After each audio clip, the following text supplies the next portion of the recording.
Radiovision du Sénégal. Ce dimanche, Alassane Samba Diop se penche sur la démocratie, les crises de l'heure, les solutions, voies et moyens de trouver une porte de sortie. L'air du temps, sur e-radio de 10h à 11h, la démocratie est-elle en danger au Sénégal? Quelles leçons tirer de la crise actuelle? Les perspectives politiques, économiques et sociales du pays. Autour de Alassane Samba Diop, Abdourahmane Gaïdé, maître assistant département d'histoire à l'UCAD, Dr Mohamed Lamine Manga, historien et analyste politique de l'époque moderne et contemporaine. L'air du temps, de 10h à 11h sur e-radio 90.3 et sur l'ensemble de nos plateformes digitales. L'air du temps, de 10h à 11h, ce dimanche avec Alassane Samba Diop.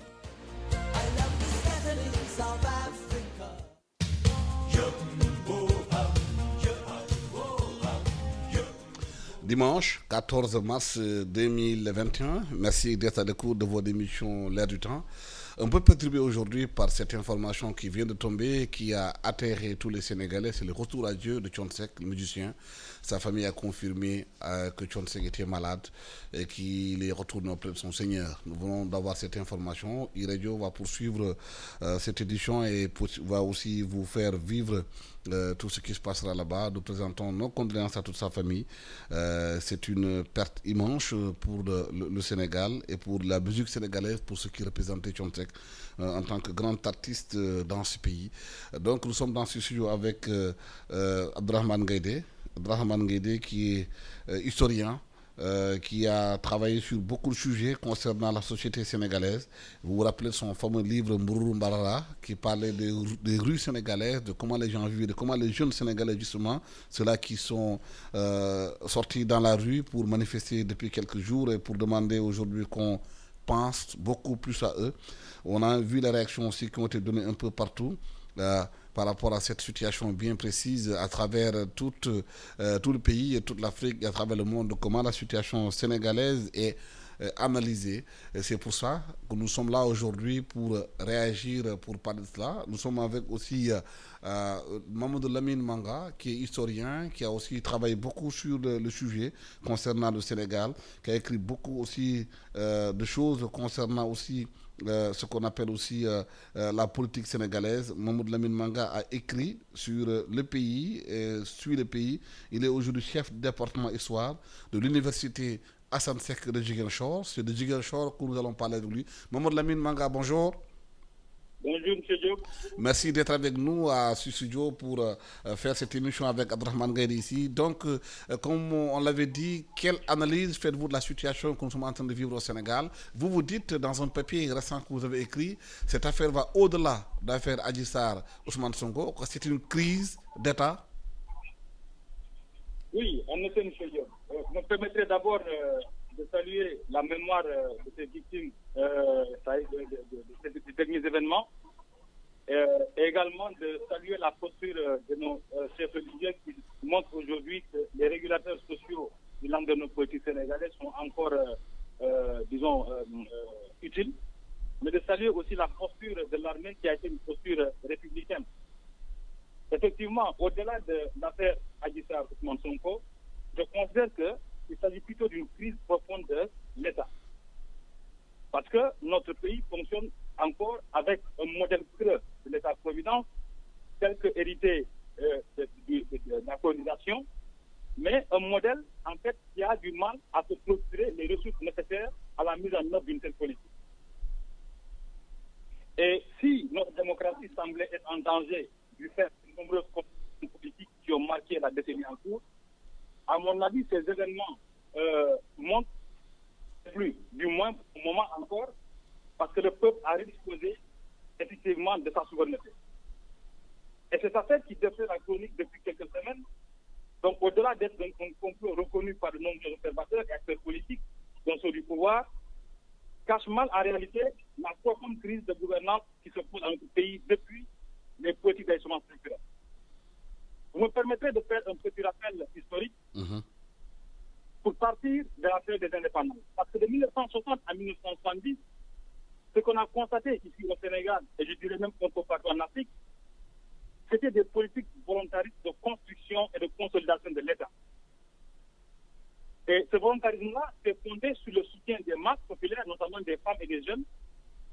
Mais avec la crise qui a pris forme à la fin des années 70, on va voir que ces jeunes et ces femmes vont se retourner contre ces régimes qui, en réalité, devaient mettre sur pied les États-nations.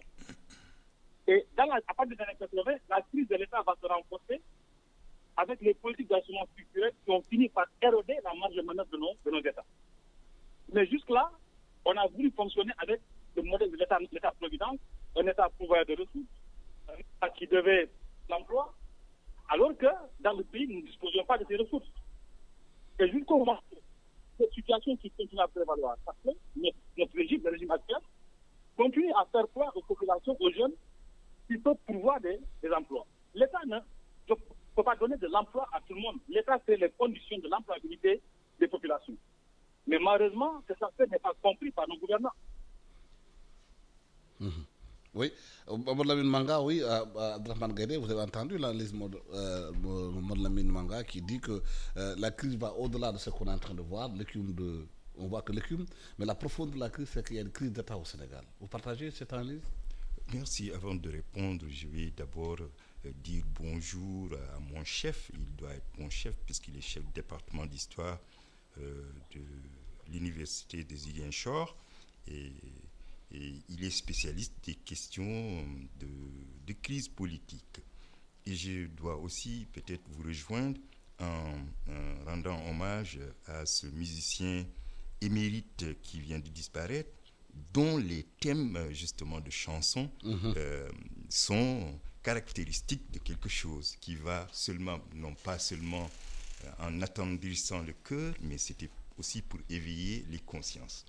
Si on doit éveiller les consciences, nous en tant qu'enseignants et aussi chercheurs et qui pensons la société, nous devons certainement aller au-delà de l'analyse ambiante et populaire, si je peux m'exprimer ainsi. Je suis totalement en accord avec mon collègue Mamadou Lamine Manga, puisque cet événement va au-delà justement de ce que nous avons vu. Moi, en tant qu'historien, j'ai marché un tout petit peu pour voir, et je suis historien aussi qui a vécu une situation qui ressemble un tout petit peu à ce que je suis en train de vivre 32 ans après. Donc j'ai forcément un œil particulier que je dois poser sur ces événements, et l'expérience sénégalaise, l'expérience démocratique sénégalaise qui m'a fait venir ici me permet aujourd'hui d'avoir une haute lecture de la situation. En tant qu'historien, en observant, j'ai eu de très sérieux problèmes pour comprendre ou pour faire comprendre ce que c'est un événement, ce que c'est un fait, ce que sont les effets. Et tout d'un coup aussi, dans la foulée des manifestations, deux questions se sont posées à l'historien que je suis. C'est-à-dire qu'au moment où les gens cherchaient à situer la vérité, la réalité est apparue. La réalité concrète est apparue. Et donc, je crois qu'il faut que les politiciens arrêtent de chercher la vérité. Il faut être dans le réel. La vérité, j'ai l'habitude de dire tout autour de moi que la vérité n'apparaît qu'au moment de la seconde de la disparition. Comme aujourd'hui, il y a une vérité qui s'est imposée à nous. Thione Seck a disparu. C'est ça la vérité. Mais la réalité, c'est ce que nous sommes en train de vivre. Je crois que aussi, il faut que je puisse rappeler que vous le rappelez toujours, je suis connu peut-être à travers Mbururu Mbarara, mais je suis chercheur. Mon dernier article scientifique parle de cette question. Et le titre est évocateur. C'est le futur étant présent, esquissé par le langage, où j'ai invité à de nouvelles conversations citoyennes pour mettre de nouvelles perspectives historiques pour le Sénégal. Je ne révèle pas de secret. J'ai même fait lire ce titre au président Sonko, comme on l'appelle. Un jour, nous le connaissons. Comme tout le monde, j'essaie de connaître les acteurs politiques pour mieux comprendre ce que je suis en train d'analyser et les connaissances que je suis en train de transmettre. Donc je lui ai fait lire le titre, mais le texte n'était pas encore finalisé. Pour vous dire tout simplement que j'avais écrit ce texte dans la perspective des observations que j'étais en train de faire dans la société sénégalaise. Parce que je suis là immergé depuis une trentaine d'années, venant d'un conflit qui ressemble à ce que je suis en train de vivre. Mais il fallait que je sache quelles leçons je peux, en tant qu'historien, tirer de cette situation-là. Mais il est évident que ce qui s'est passé va au-delà des événements, du fait, au-delà de la recherche de la vérité. Nous étions en face de la réalité. Je crois qu'il faut être courageux maintenant, baisser un peu le rythme de la marche et revenir autour de quelque chose de fondamental. Peut-être que nous en parlerons tout au long de l'émission. Mamadou Lamine Manga, vous dites que dans vos textes, que ce qui se passe aujourd'hui est un peu en décalage entre la vision que la jeunesse a de sa liberté, de la marche du continent et de la façon dont elle doit être gérée, et c'est là qui la dirige. Oui, aujourd'hui, la classe politique sénégalaise, et je dirais même en général la africaine, semble être en retard sur les aspirations des peuples. Regardez un peu par le printemps arabe. Ici en Afrique, c'est le cas du Burkina, le pays, on a constaté qu'il y a une jeunesse qui avait une demande. Il y avait une jeunesse, en fait, qui a voulu disposer de sa souveraineté. Et ça a mené, par exemple, disons, à l'édition de Compaoré. Et on a connu également d'autres solutions politiques dans beaucoup d'autres pays. Cela montre quoi? En réalité, nous avons une jeunesse qui se cherche, une jeunesse qui a, en fait, besoin de s'émanciper, mais qui ne se retrouve pas dans les schémas politiques élaborés par les gouvernements. Donc, il y a un déphasage entre les politiques mises en œuvre et les aspirations de la jeunesse et de la population en général. Pourquoi? Parce qu'on continue à fonctionner avec un modèle d'État importé de l'Occident, un modèle d'État dont le fonctionnement est régi par une charte fondamentale importée, parce que la charte fondamentale, il faut le dire, qui régit aujourd'hui le fonctionnement de notre pays, le Sénégal, c'est une charte qui a été élaborée en France et que nous continuons à utiliser. Et cette charte pose problème, parce qu'aujourd'hui, elle n'est pas non seulement comprise par la plupart des populations, mais elle est mise en œuvre dans un pays où nous avons différents types de sociétés, parce qu'aujourd'hui, ce que nous avons au Sénégal, c'est quoi? C'est à la fois des sociétés hiérarchisées, mais des sociétés aussi segmentaires, avec leur propre trajectoire et leur propre culture et leur propre aspiration. Mais cette charte fondamentale, la manière dont elle est mise en œuvre, elle ne prend pas en considération des populations.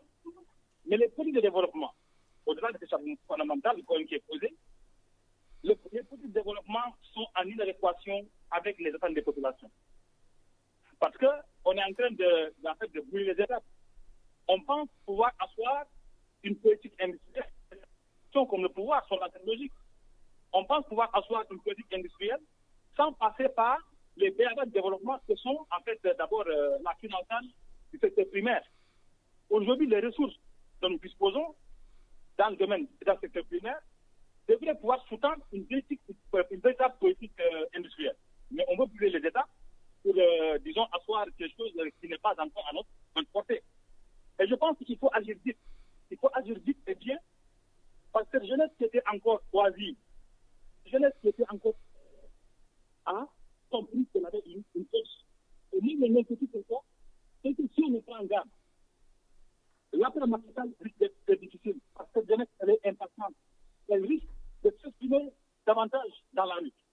Et ça, c'est l'ingouvernabilité pour notre pays. Ben, justement, Ngaïdé, Mamadou Lamine Manga a expliqué qu'aujourd'hui, que ceux-là qui veulent prendre le pouvoir aujourd'hui font tellement de promesses, font tellement dans la démagogie et dans le populisme aujourd'hui, qu'une fois arrivé au pouvoir, ils sont balayés par cette même jeunesse à qui ils promettent des choses alors que les préalables ne sont pas encore mis en place. Bon, je n'irai pas jusqu'à juger tel que tu le fais. Je ne juge pas, je pose une question. Bon, je m'excuse. Alors, mais de toutes les façons, je crois qu'il faut qu'on prenne en charge un phénomène extrêmement important qui échappe généralement.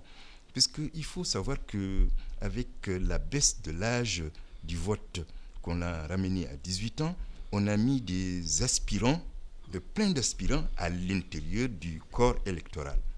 Au point qu'aujourd'hui, la masse des jeunes, par exemple, tous les vendeurs dans la rue ont presque 18 ans. Et donc, ils n'ont pas accès à l'enseignement, mais ils ont accès quand même à la revendication. Et je crois que si l'on considère ce que nous avons dit au départ, l'a dit le professeur Mamadou Lamine Manga tout à l'heure, que le conflit va au-delà. Donc nous devons éviter les analyses classiques de l'État importé, de la charte importée. Ça, on le sait. Depuis plus de 30 ans, il y a beaucoup d'écrits sur l'État africain qui démontrent justement qu'il n'est pas du tout adéquat par rapport aux aspirations des différentes populations. M.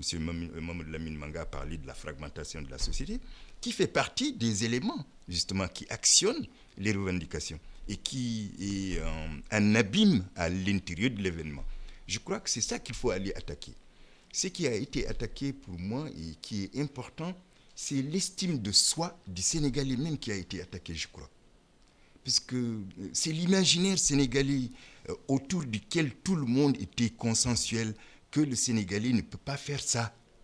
Est-ce que ce n'était pas un consensus mou, alors qu'il fallait faire des actions bien avant pour consolider l'éducation, la discipline et gérer la jeunesse de façon conséquente, qu'on sait nous-mêmes passer notre temps à nous tromper nous-mêmes en disant que oui, nous sommes les plus beaux, nous sommes les plus intelligents, nous sommes les pays de la Teranga, alors qu'on n'a pas fait le nécessaire qu'il faut faire. Bon, c'est pourquoi j'ai dit qu'il faut qu'on dépasse les analyses classiques, qu'on aille vers quelque chose que tout le monde voit, mais que tout le monde ne dit pas.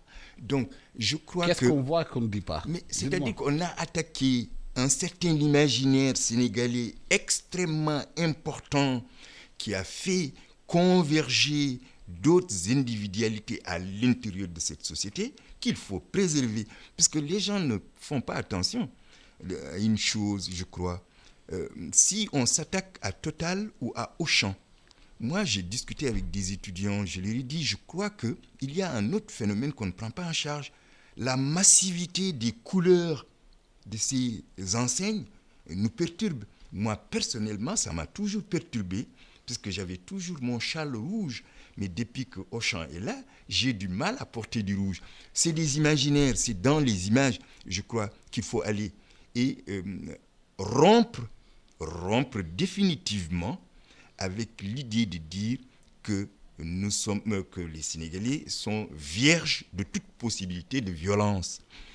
Et que tenter de comprendre exactement pourquoi cette violence massive et comment se fait-il qu'elle ait abouti même à la mort d'hommes, même si ce n'est pas la première fois. Je pense que le professeur Mamadou Lamine Manga est mieux placé que moi pour décrire ce qui s'est passé dans ce pays, où on a vu Senghor réprimé à un moment donné pour des élections. Donc ce n'est pas ça maintenant qui est intéressant. Maintenant, ce qui est intéressant, c'est de rétablir l'imaginaire sénégalais.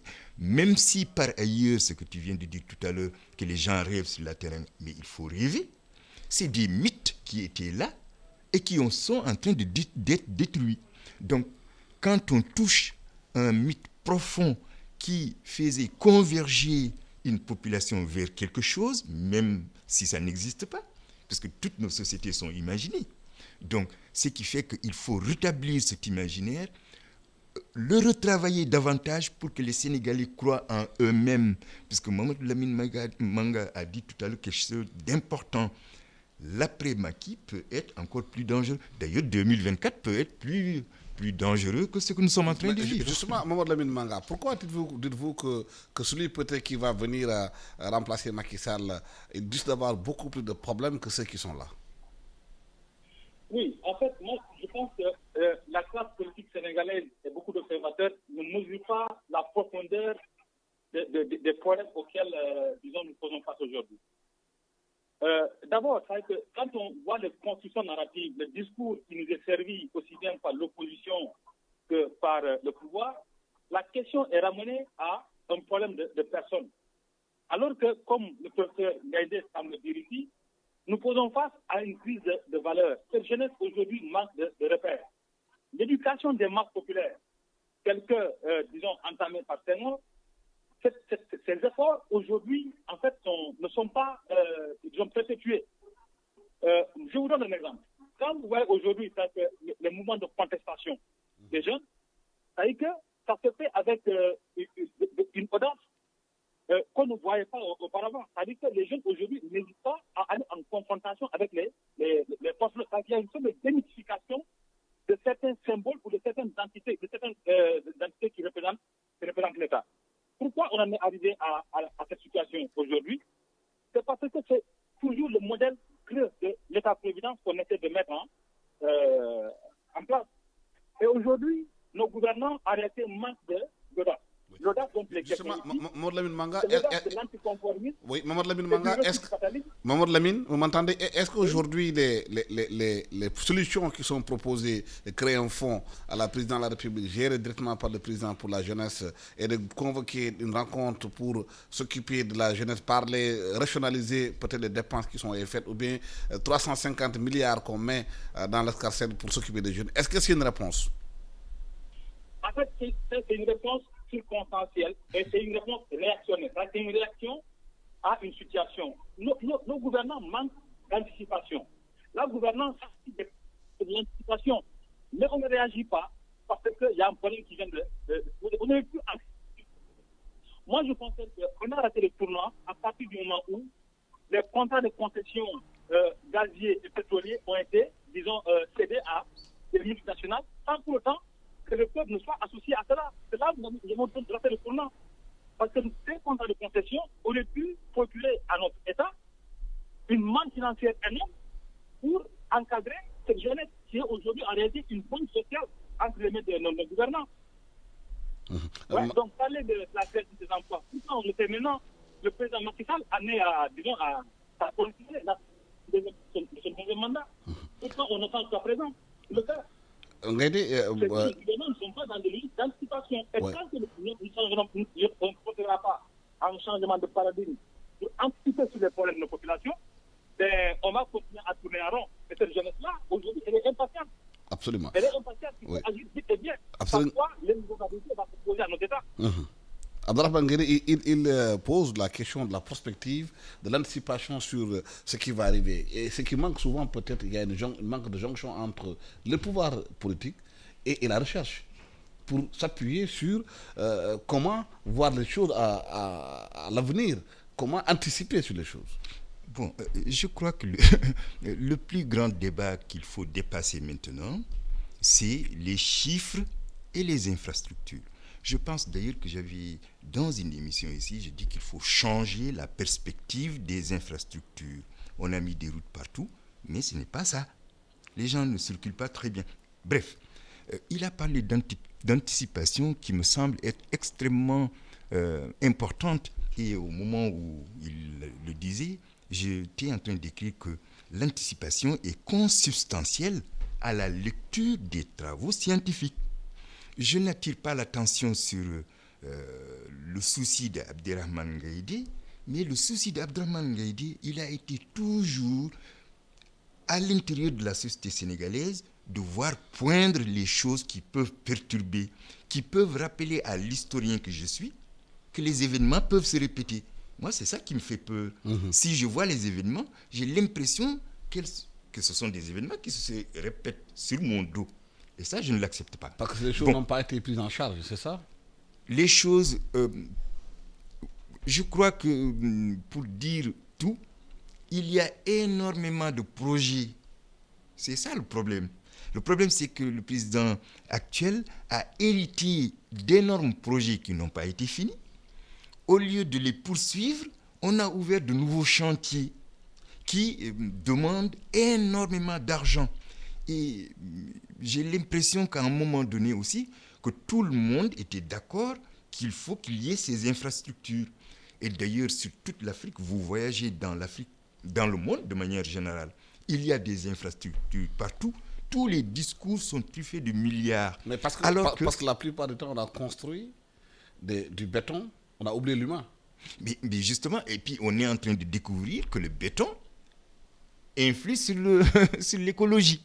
Alors que nous sommes en train d'accélérer le bétonnement, je ne sais pas, le bétonnement de notre écologie, sans pour autant penser à ce que le professeur Mamadou Lamine Manga vient de dire tout à l'heure, changement de paradigme.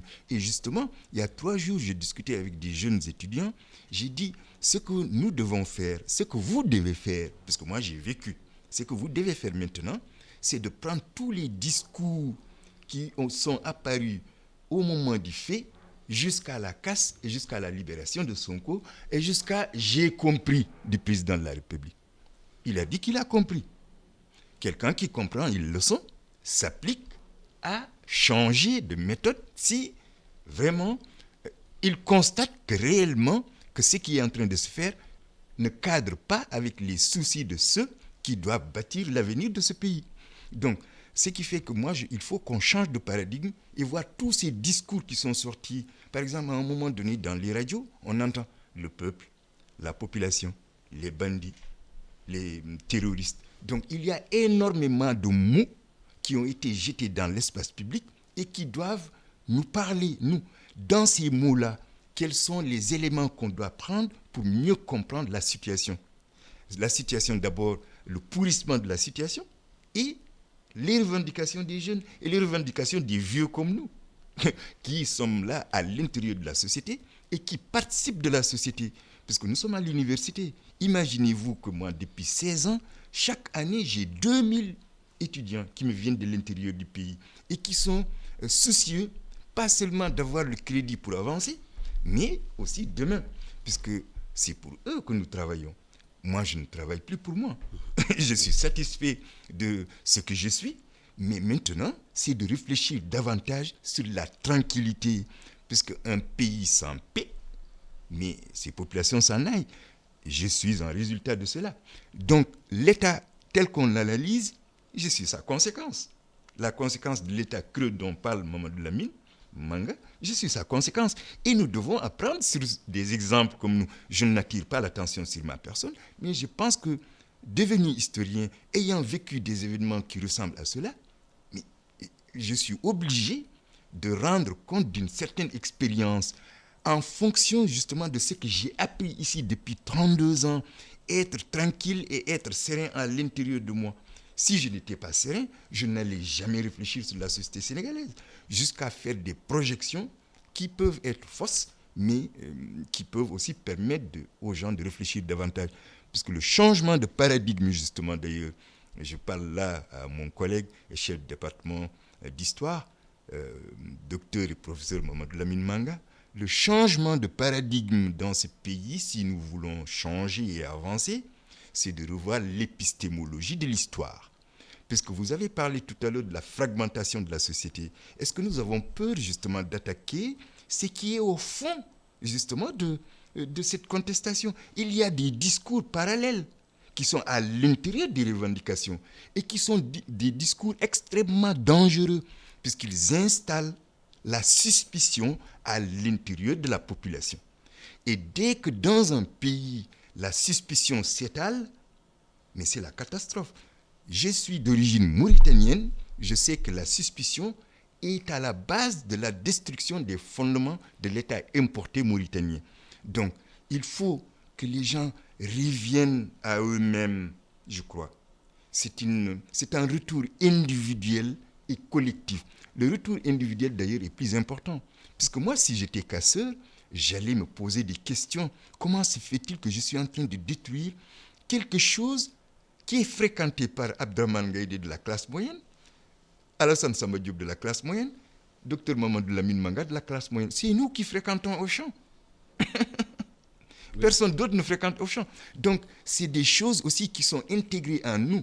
Nous critiquons beaucoup ce que nous avons importé, sans pour autant avoir le courage nécessaire d'utiliser l'épistémologie qui est entre nous pour réfléchir davantage sur nos sociétés. Puisque nous répondons généralement, nous les chercheurs aussi, souvent, aux commandes des autres, sans nous intéresser aux réalités internes.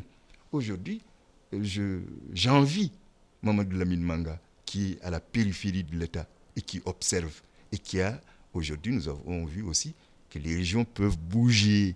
Mamadou Lamine Manga, justement, comment aller dans la théorie, comme on dit en sociologie, aller en profondeur pour analyser les choses de façon non superficielle, pour trouver des solutions fondamentales au pays? Moi, je suis là à deux niveaux.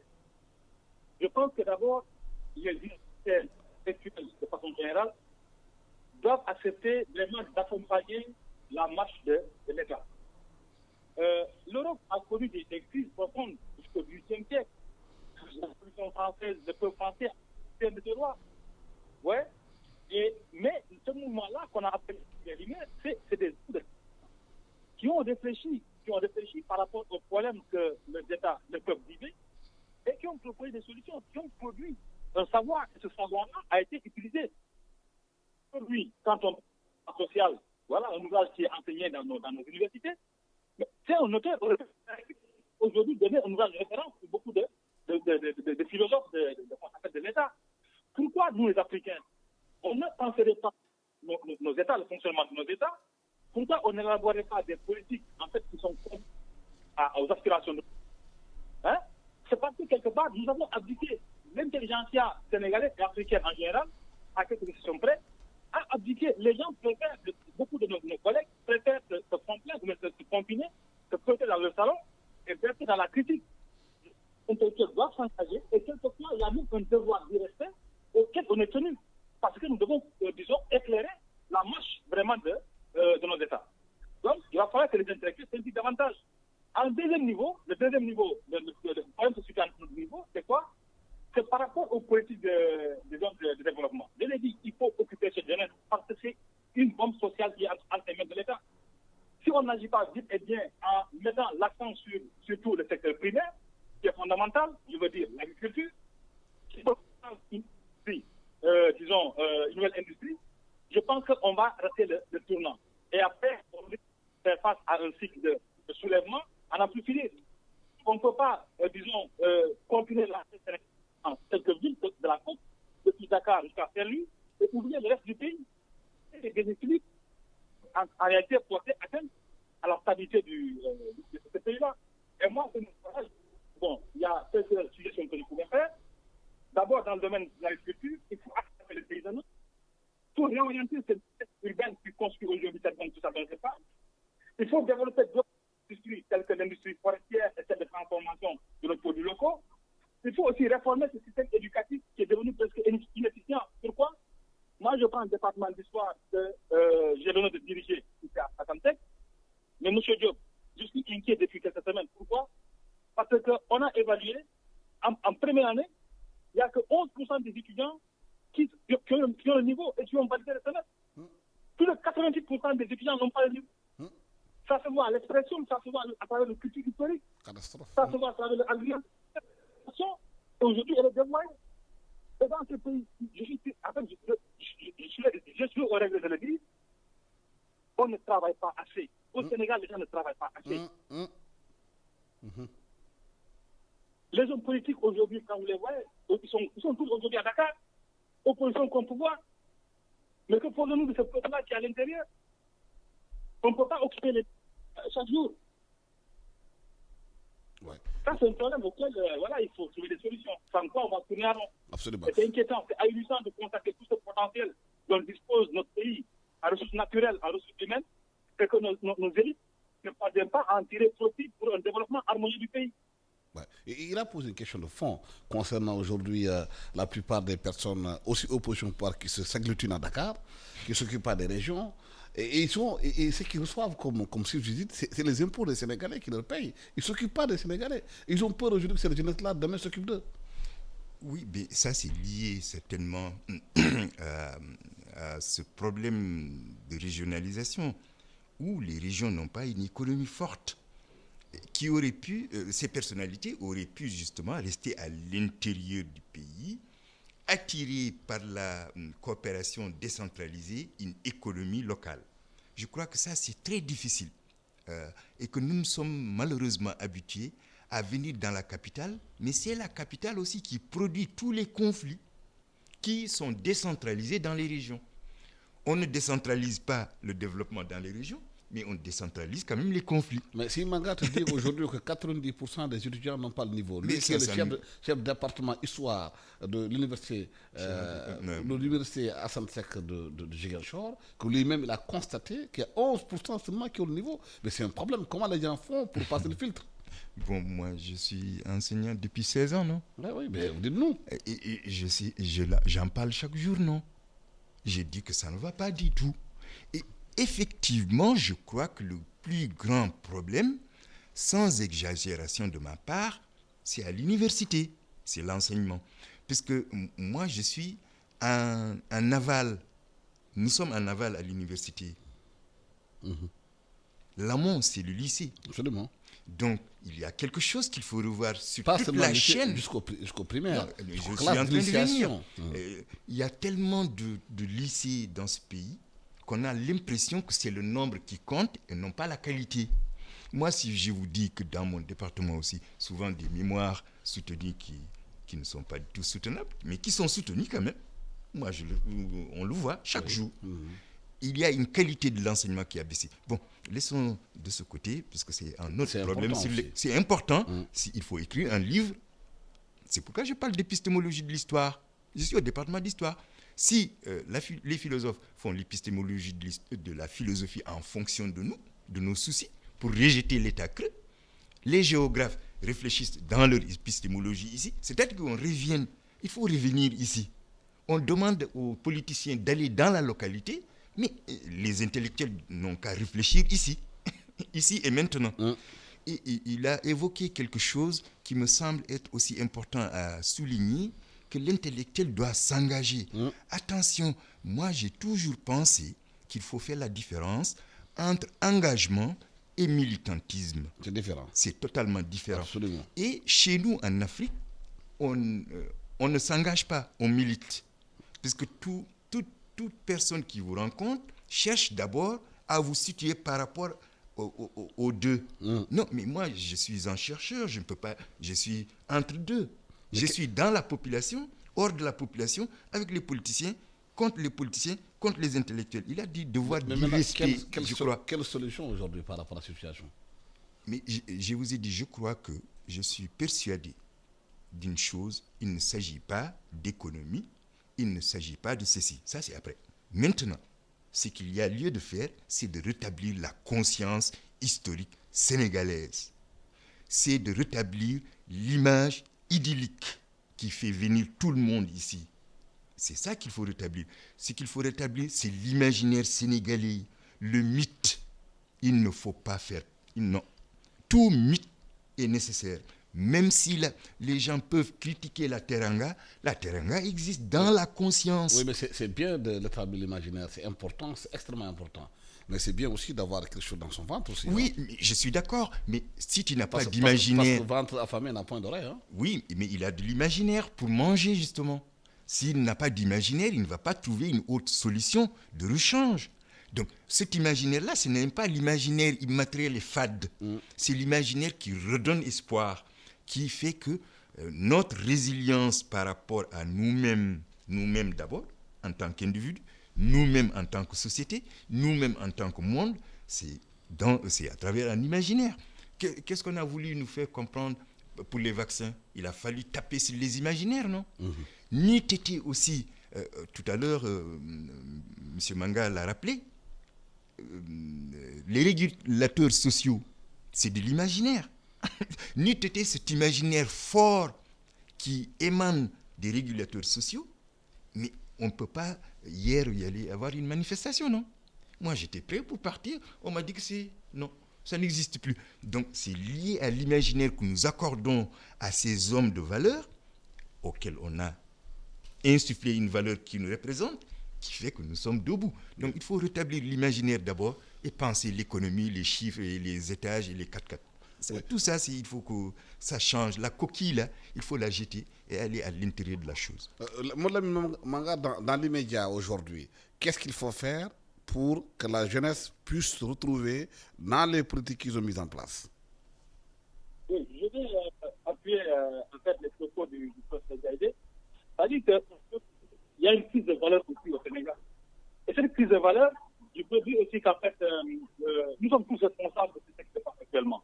Éducateurs, les intellectuels, les hommes politiques, les chefs coutumiers, tout le monde est responsable. Parce que ce pays, en fait, c'est tout le monde qui a participé à l'effort de constitution nationale. Et cette constitution nationale, en fait, elle se fonde d'abord sur... Il faut formater la conscience nationale des Sénégalais. Pour qu'il formater cette conscience nationale, l'histoire doit jouer un rôle fondamental. Et les historiens que nous sommes, nous avons un rôle à jouer. Il n'y a point de conscience nationale si on n'assoit pas une conscience historique. Et cette conscience historique-là, aujourd'hui, elle n'est pas suffisamment prise en compte. Les jeunes, aujourd'hui, manquent de repères. Les jeunes sont en manque de repères. C'est parce que, et regardez, aujourd'hui, pourquoi notre économie est extravertie? Le problème auquel nous ne posons pas, c'est que nous avons une économie qui est extravertie. On se targue chaque année de faire des recettes douanières énormes. Mais ce que ça va montrer quoi? C'est que notre économie dépend de... Absolument. C'est une économie qui ne produit pas.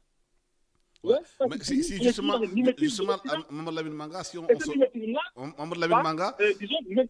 si on se targue aujourd'hui dans ce pays de faire 1000 milliards de recettes de la douane, ce qui veut dire quelque part qu'en interne, il n'y a plus d'entreprise sénégalaise, tout est à terre donc. Oui, ce que je dis, c'est ça. Les spécialistes, comme vous le dites, quand en fait nous recevons beaucoup de recettes, d'accord, ça peut aider, mais les recettes douanières ne sont pas essentielles, disons, à asseoir une économie, une croissance soutenue. Absolument. Ouais.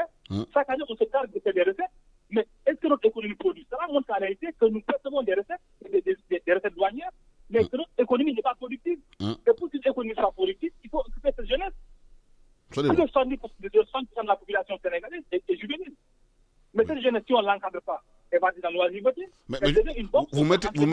Maman Lamine, vous mettez un doigt sur justement ces Sénégalais qui considèrent aujourd'hui que ce qui se passe peut-être dans le Sénégal ne les concerne pas. Ils sont chez eux tranquillement en pensant gérer leur confort, en oubliant que justement s'ils ne s'occupent pas de ces jeunes dans ce confort-là, ils vont le perdre.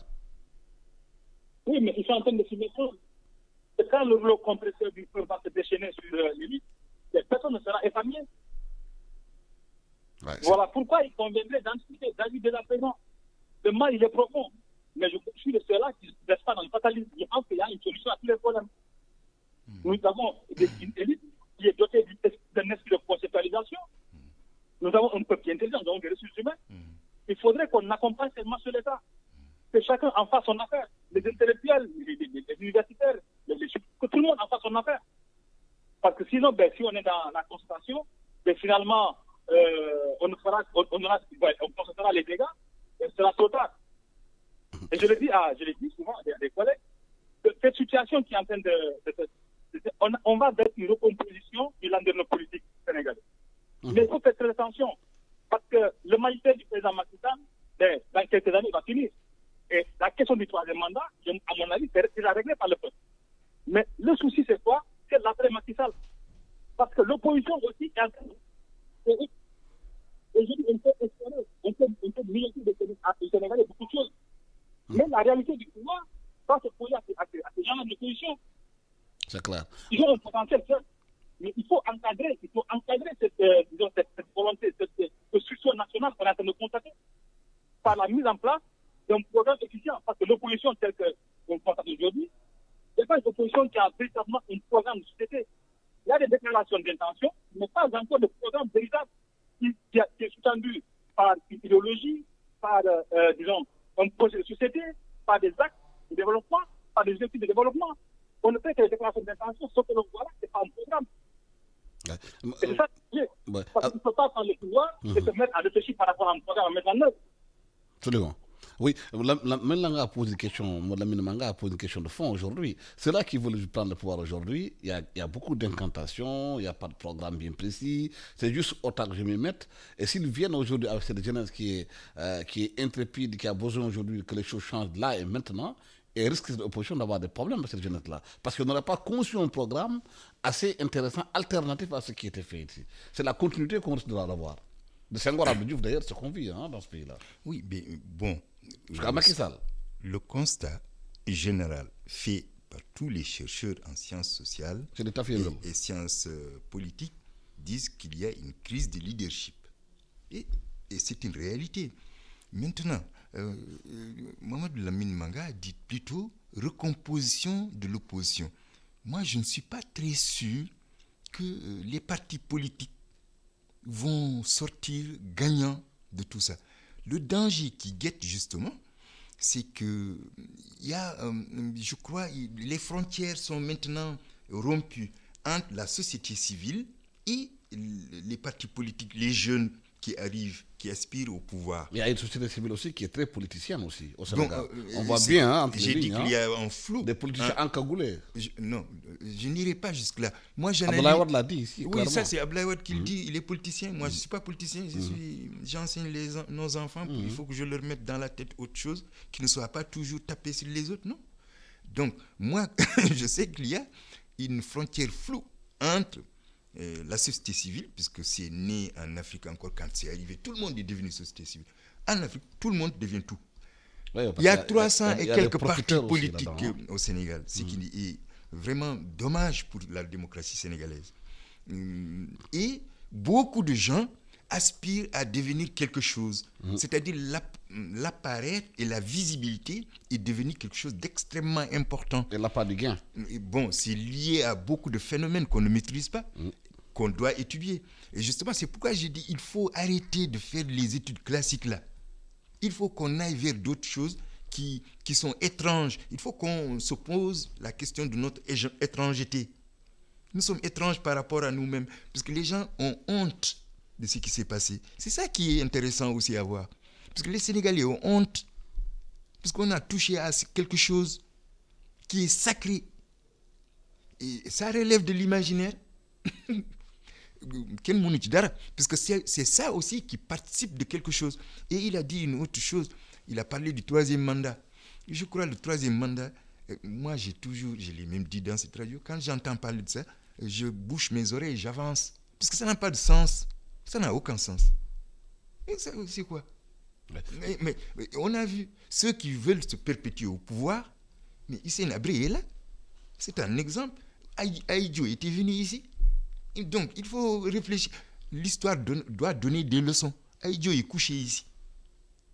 Donc, se prolonger au pouvoir, c'est perdre son temps. Et je crois qu'il y a une erreur fondamentale que les politiciens sont en train de commettre. Ils sont en train de faire de l'histoire. Non, ils doivent faire de la mémoire. On ne doit pas faire de l'histoire au moment où les gens traversent des difficultés. Nous sommes dans un moment de mémoire. Ramener la mémoire sur place et dire voilà les leçons apprises de l'histoire. Mais si vous êtes en train de fabriquer votre histoire au moment où la réalité est là, et vous nous dites que la vérité est de l'autre côté, vous êtes en train de fabriquer votre histoire, mais vous perdez votre temps. Vous ne serez pas dans la mémoire populaire. Mamadou Lamine Manga, Oui. vous partagez cette vision de Abdrahmane Gaïdé sur on est en train de faire de l'histoire sans faire de la mémoire? Oui, c'est que la mémoire est une composante de l'histoire. Je parle de l'histoire en tant que discipline. Et nous, le travail que nous faisons, c'est d'essayer vraiment de donner un sens à la temporalité de nos sociétés. C'est-à-dire que de donner un sens, disons, à la vie de notre société du temps présent, en se fondant sur ce passé réel qui va servir de miroir, disons, pour voir les erreurs qui ont été commises par le passé, afin que les souffrances vécues par les populations ne soient pas vaines souffrances. L'histoire va servir aussi d'orientation. Il faut donner une orientation à nos politiques. Aujourd'hui, pourquoi nous tournons en rond dans les politiques agricoles? C'est parce qu'on ne suit pas les enseignements, disons, des manquements, disons, à la matière, sous le régime de Senghor, sous le régime de Diouf. Ouais, c'est là où j'interpelle aussi les historiens à se positionner et à orienter le débat politique, à orienter les politiques publiques. Ouais. Mais au-delà de cela, je pense aussi que c'est ce que Senghor a tout le temps dénoncé depuis le congrès de l'UPS 68, quand il parlait de sénégaliserie, c'est-à-dire que ces pratiques de matelas, de l'identité, la facilité, ça se c'est-à-dire que c'est des tâches qui sont congénitales à notre société sénégalaise. Il faut chercher un moyen, sans quoi on va tourner à... Voilà. Merci infiniment. Le temps que nous avons parti est terminé. Merci infiniment à Mamadou Lamine Manga. Mamadou Lamine Manga est docteur. Il est historien et analyste politique de l'époque moderne et contemporaine. Il est enseignant-chercheur et chef de département d'histoire et civilisation de l'université Hassan Sek de Ziguinchor. Il est l'auteur de La Casamance dans l'histoire contemporaine du Sénégal. Il vient de faire paraître aux éditions Hermann un deuxième ouvrage intitulé Gouvernance et lutte d'influence politique au Sénégal 1960-2000. Et aussi Abdrahmane Gaïdé aussi, qui est aussi chercheur à l'université Cheikh Anta Diop Dakar, département histoire, qui a sorti sur une étude qui s'appelle Le futur est un présent esquissé par le langage, conversation citoyenne et perspective historique au Sénégal. Merci d'avoir été avec nous sur e-radio à l'ère du temps, la première radio vidéo du Sénégal. Merci, au revoir.